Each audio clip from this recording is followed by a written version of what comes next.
Žurnalas Savaitė. Viskas, kas svarbu, įdomu ir naudinga.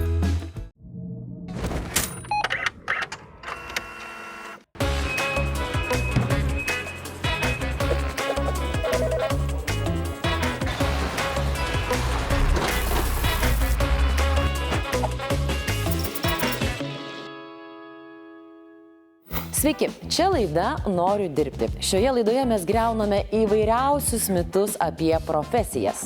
Bet šiandien pakalbėkime apie dar vieną labai svarbią temą – darbo aplinka.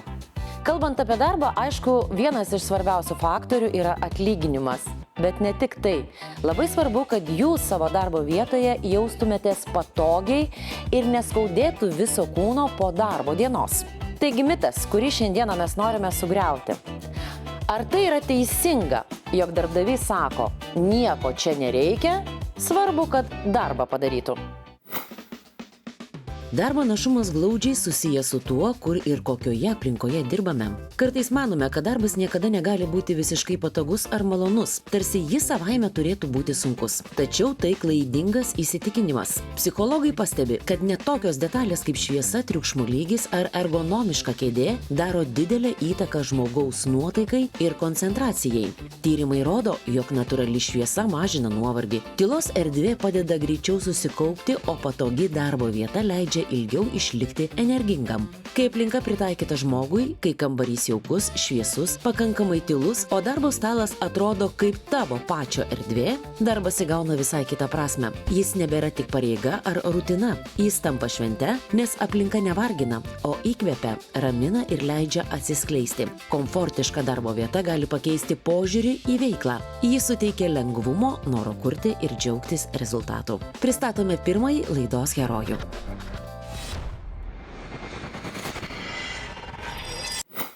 Sveiki, esu Eglė Gasienė, AJ Produktai generalinė direktorė. Paprastai dauguma darbdavių iš tiesų nelabai rūpinasi darbuotojais. Jie ateina tiesiog stalo, tiesiog kėdės ir jiem visą laiką yra labai svarbus biudžetas. Tai čia kaip, čia ta pati istorija, kurią aš girdžiu daug kartų. Kaip ir mūsų mitas šiandieną. Svarbu, kad dirbtų, o kaip jau ten dirba, tai visai nėra svarbu. Svarbu, kad uždirbtų pinigų, ar ne? Ir taupo net darbuotojo sąskaitą. Absoliučiai. Žmogus produktyviausias tada, kai darbas nevargina. Todėl AJ kolektyvas rūpinasi, kad kiekviena darbo diena prasidėtų patogiai. Nuo komfortiškos kėdės, tinkamai pritaikyto stalo iki ergonomiškų sprendimų, kurie saugo sveikatą ir gerą savijautą. Įmonė, pradėjusi savo veiklą dar 1975 Švedijoje, šiandien yra išaugusi į tarptautinį tinklą, siūlanti platų baldų ir įrangos asortimentą biurams, sandėliams, gamybai, švietimo ar sporto erdvėms. Įmonės komanda tiki, kad darbo vieta turi būti daugiau nei funkcionali. Ji turi įkvėpti, suteikti lengvumo ir padėti žmonėms dirbti su džiaugsmu. Būtent todėl jų siūlomi sprendimai jungia estetiką, praktiškumą ir patogumą. O kiekviena detalė apgalvota tam, kad darbas virstų ne našta, o galimybė. Taip pat mes ir esam tam, kad mes edukuojam, mokom ir aiškinam, kad investuoti į darbuotojo darbo vietą yra būtina. Aš pagal save galiu pasakyti, montuoju televizijos laidas, ar ne? Mane pakelia tiesiog nuo stalo skausmas. Ir aš suprantu, kad tai yra neteisinga darbo vieta. Taip? Taip gali būti? Manau, kad taip ir yra. Ir svarbiausia, kad kai rankos ant stalo, pečiai būtų nuleisti. Jeigu bus per aukštai, mes busim pasikėlę. Jeigu per žemai, irgi negerai. Gerai, man reikia suprasti dabar. Susireguliuojam, sėskit. Gerai, aš galiu ant savęs gerai pasimatuoti. Taip. Man konsultacija dabar vyksta, nes aš labai netaisyklingai sėdžiu ir mano labai neergonomiška darbo vieta. Gerai, atsisėdau, turi rankos pasidėti. Turėtumėte sėdėti giliau. Giliau, aha, giliau. Oi, kokia kėdė gera. Bet tiesia nugara. Aš ant savo kėdė sėdžiu ant kraštelio. Bet jums stalas. Graži mano kėdė namuose, svarbiausiai, kad graži, žinokit. Labai graži kėdė, bet labai nepatogi. Protinga labai moteris. Ir manau, kad jums stalą truputėlį žemiau reiktų nuleisti. Pirmas dalykas – reguliuojama aukščio stalas. Nes jeigu jis paims standartinį stalą, mes nežinom, kokio ūgio jo darbuotojas, kokia jo kompleksija. Galūnių ilgiai irgi labai svarbu. Pas vieną yra ilgos kojos, trumpas viršus, pas kitą yra atvirkščiai. Tai pagal tai mes pritaikom ir darbo kėdę. Nes darbo kėdė tu turi stabiliai, kojas 90 laipsnių kampu, ties briauna, stabiliai kulniukais remiamės į žemę ir niekur niekas nieko nespaudžia. Kai susireguliuojam kėdę, tuomet mes reguliuojam stalą. Pečiai turi būti nuleisti, rankos irgi 90 laipsnių kampu, kad nebūtų nei pakeltų pečių, nei kažkur dirbti iš po stalo.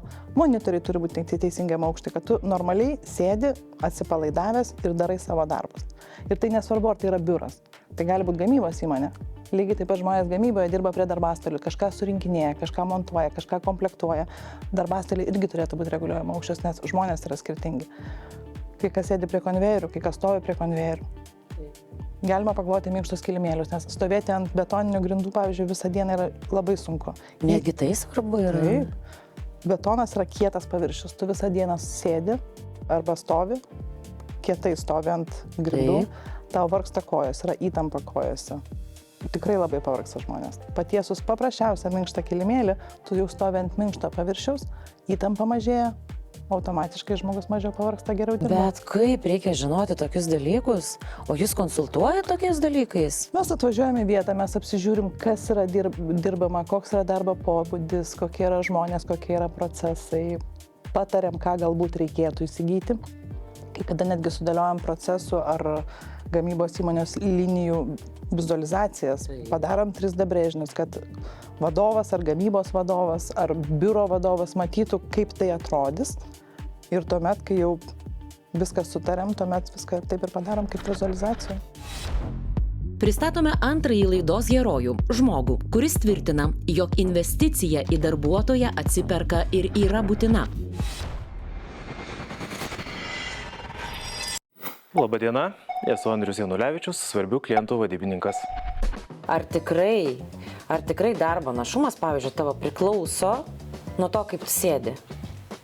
Taip, nes aš taip galvoju, kad svarbiausia yra patogumas darbe, o kai tu sėdi patogiai, tai didėja ir produktyvumas. O jeigu būtų kitokia darbo aplinka? Šiais laikais yra daug pasirinkimų visokių. Aš tą ir norėjau išgirsti. Štai, žiūrėkit, darbdaviai. Iš karto tik užsiminiau darbuotojai, kad jeigu būtų nepatogu, jeigu čia nefainai sėdėti, iš karto buvo atsakymas. Yra ir kitų pasirinkimų, kur dirbti. Tačiau šiandieninės tendencijos džiugina. Darbdaviai vis labiau sąmoningėja. Ir smagu, kai darbuotojai ir darbdaviai susitaria ir darbdaviai pradeda investuoti į darbo vietas. Bet kaip suprasti, kaip pasakyti, paprastam žmogui, kuris ateina, pavyzdžiui, į parduotuvę nusipirkti? Kaip jam suprasti, kad jam tai tinka, kad tai reikia nupirkti? Jis gali pasibandyti. Galima pasibandyti? Galima pasibandyti. Bet nesėdėsi 8 valandas darbo? Ne, bet jeigu žmogus iš tikrųjų yra įmonių, kurios, sakykime, nenusprendžia, kokios biuro kėdės jam reikia. Taip. Mes mielai tą kėdę pristatom į įmonę, taip, ir duodam pasėdėti darbuotojams dieną, 2 ir pajausti, tinka jinai ar netinka.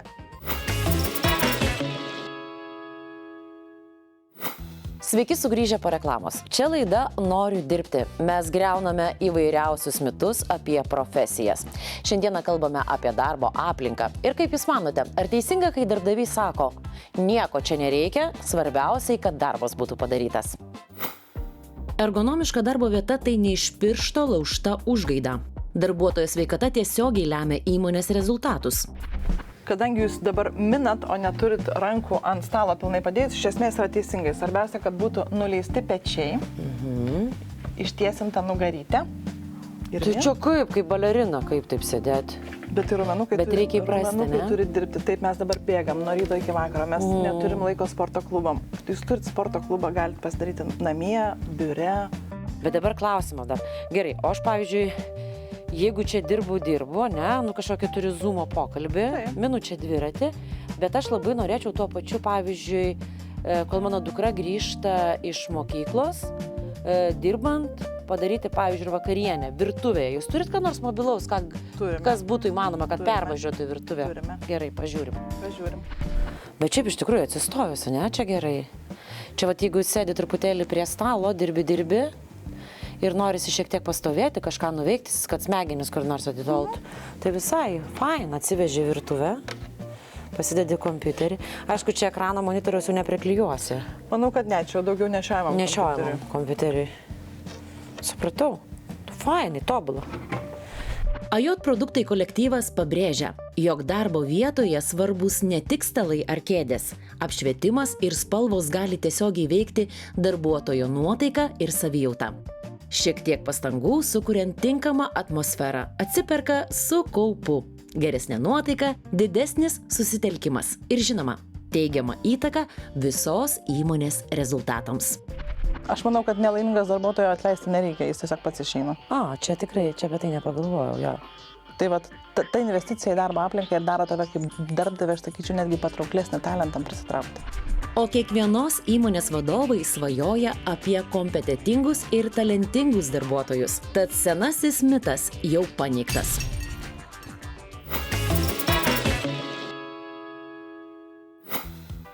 O dabar apverskime viską aukštyn kojomis.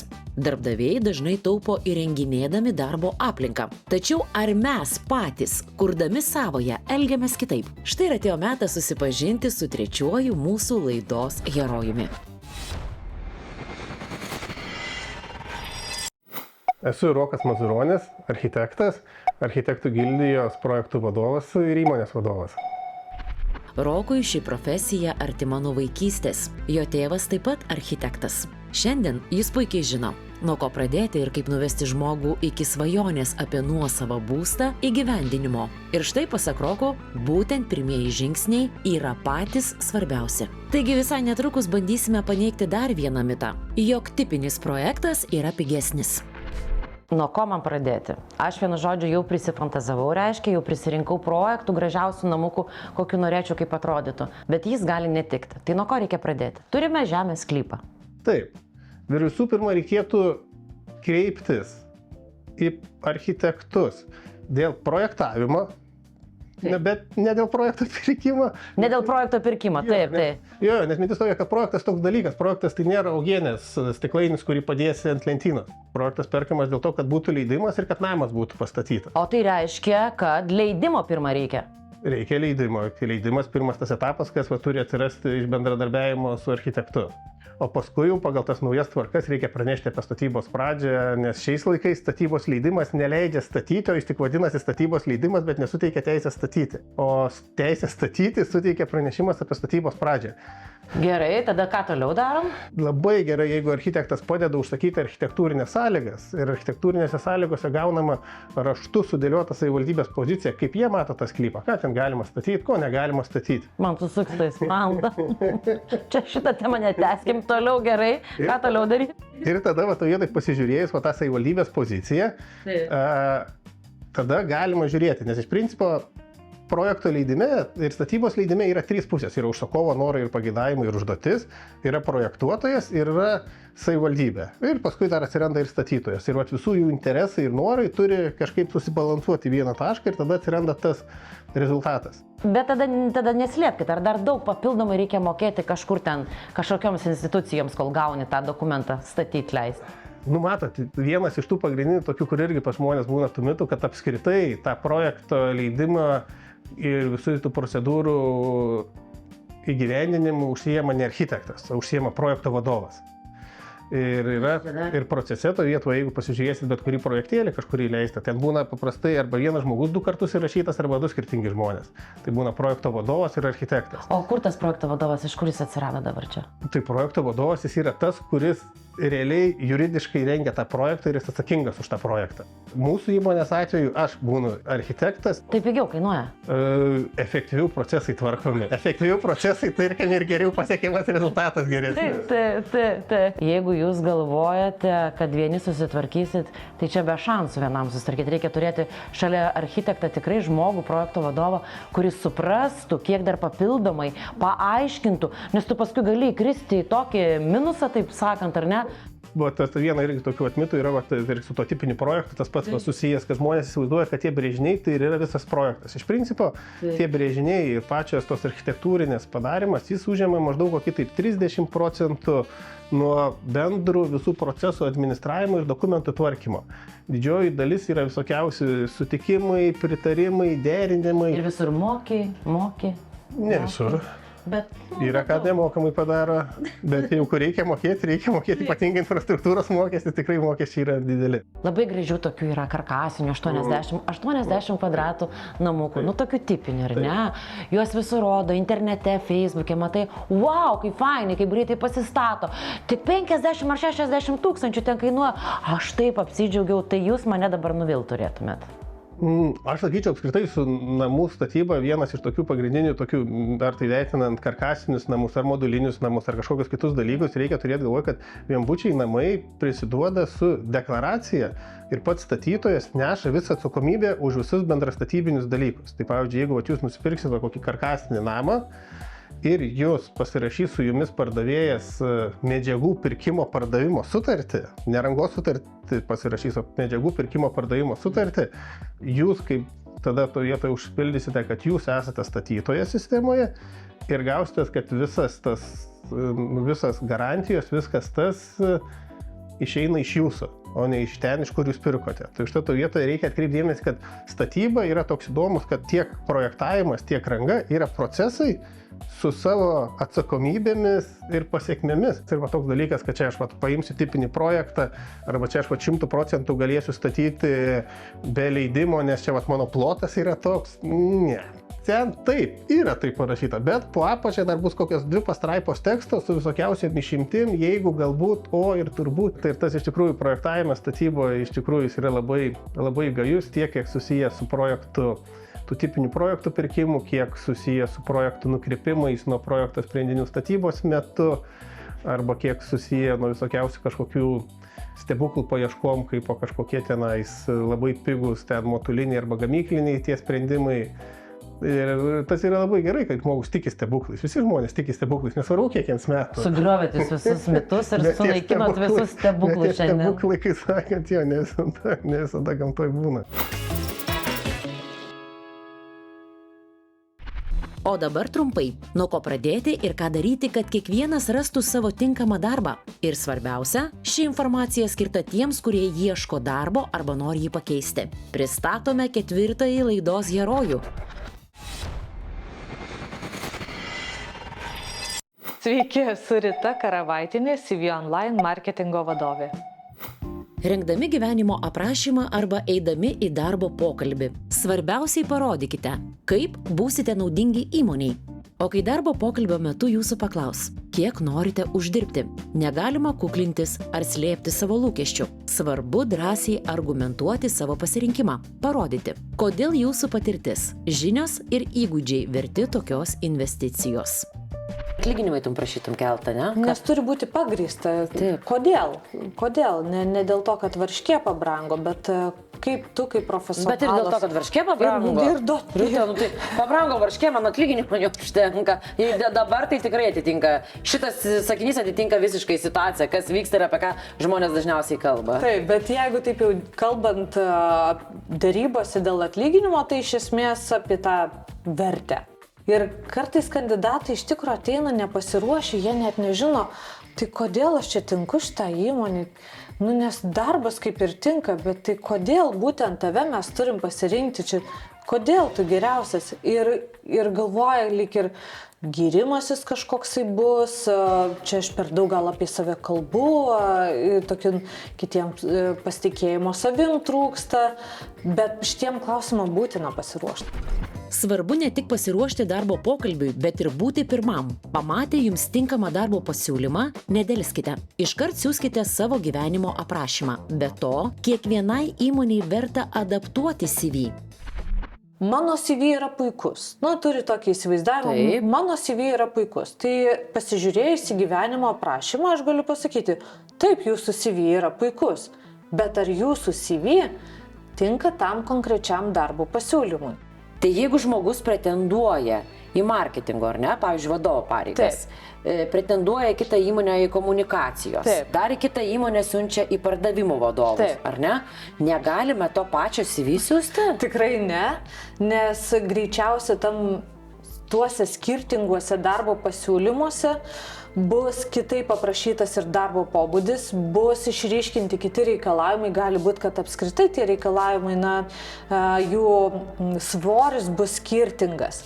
Tai reikia su gyvenimo aprašymu, kaip sakant, atliepti tuos darbdavio lūkesčius. O gal nuotrauką žiūri? Nuotrauką gali žiūrėti ir čia Gal labai graži kokia nors moteris. labai slidus reikalas. Kodėl? Su nuotrauka, nes gali tiesiog pradėti vertinti pagal nuotrauką ir atsiriboti nuo jūsų Pagal išvaizdą? Taip. Tai koks mano reikalas, jeigu aš kam nors gražiai esu ir gavau dar darbą, tai aš tik ir džiaugčiaus, ne? Bet būna, kad tiesiog pakiša koją. Ir ilgai neištraukit tą įmonę, taip? Nes pagal nuotrauką, jeigu vertina pagal nuotrauką, o ne pagal kompetencijas, tai tiesiog paskui gali būti ir pačiam kandidatui ir įmoniai nusivylimas. Bet čia sėkmės dalykas yra, Rita. Gauti savo mylimą darbą yra vis tiek sėkmės dalykas. Kaip atspėti? Kaip viskam pasiruošti? Ir iš tikrųjų yra daug tokių, kaip sakau, povandeninių srovių. Taip. Ir mes kartais net nežinome, kas nulėmė atrankos pabaigą. Simpatija, man atrodo. Ir vis tiek, darbdavio ne? Tas toks pasirinkimas. chemija, ne? Ta tokia... Nes taip lyg ir matuojama viskas, matuojama ir gyvenimo aprašymas, ir kaip elgėsi per pokalbį dėl darbo, ir kaip dėrėjosi, ir kaip save pateikė, ir kiek užtikrintas, ir namų darbai, ir viskas matuojama ten, testai priklausomai nuo pareigų. Bet neretai sprendimas būna tokių ant mikroelementų. Ypač kai turi su kuo palyginti, reikia išsirinkti, pavyzdžiui, ir šitas kandidatas geras, ir šitas kandidatas geras, abudu vienodai patinka, abudu kompetitingi ir kažkuris vienas laimi. Nes pozicija tai viena. O galima aš spėsiu, man tai atrodo vis tiek, kai ateina darbuotojas, jeigu jis turi, na, gal ir net mažiau tų kompetencijų, bet jeigu iš karto įvyksta ta chemija tarp tos komandos, kuri kviečia ir direktorius, kažkaip man atrodo, kad tas yra žiauriai svarbus dalykas. Labai svarbu, atrodo, techniniai dalykai, ten patirtis, įsilavinimas, įgūdžiai, na, viskas atrodo surašyta idealiai. Bet tiesiog gali būti asmenybiškai nesutampa. Vertybės nesutampa, požiūris į darbą nesutampa. Ir matuojant tas techninį atitikimą ir asmenybinį atitikimą, aš beveik duočiau 50 ant 50. Taip, tai ką aš norėjau pasakyti. Sėkmingai pasiruošti karjerai – tai daugiau nei CV ar darbo pokalbis. Taigi trumpa santrauka. Svarbu aiškiai parodyti, kaip būsite naudingi įmoniai, pateikti konkrečius pavyzdžius ir motyvuoti savo lūkesčius. Pokalbio metu verta pasidomėti įmonę, praktikuoti atsakymus į dažniausiai užduodamus klausimus ir atvykti punktualiai bei pasitikėti savimi. CV turi būti aiškus, struktūruotas ir pritaikytas konkrečiai pozicijai. O kiekvieną darbo pasiūlymą verta vertinti individualiai. Renkantis darbą svarbu atsižvelgti į savo pomėgius, stipriasias puses ir rinkos poreikius, tyrinėti galimybės ir nesidrovėti būti pirmam, siųsdami savo CV. Šie žingsniai nuo pasiruošimo pokalbiui iki tinkamo darbo pasirinkimo padeda atrasti karjeros kelią, kuriame galėsite jaustis motyvuoti, vertinami ir efektyvūs. Tikimės, kad šiandien mūsų patarimai buvo naudingi, o dar daugiau informacijos ir įžvalgų rasite kitoje laidoje.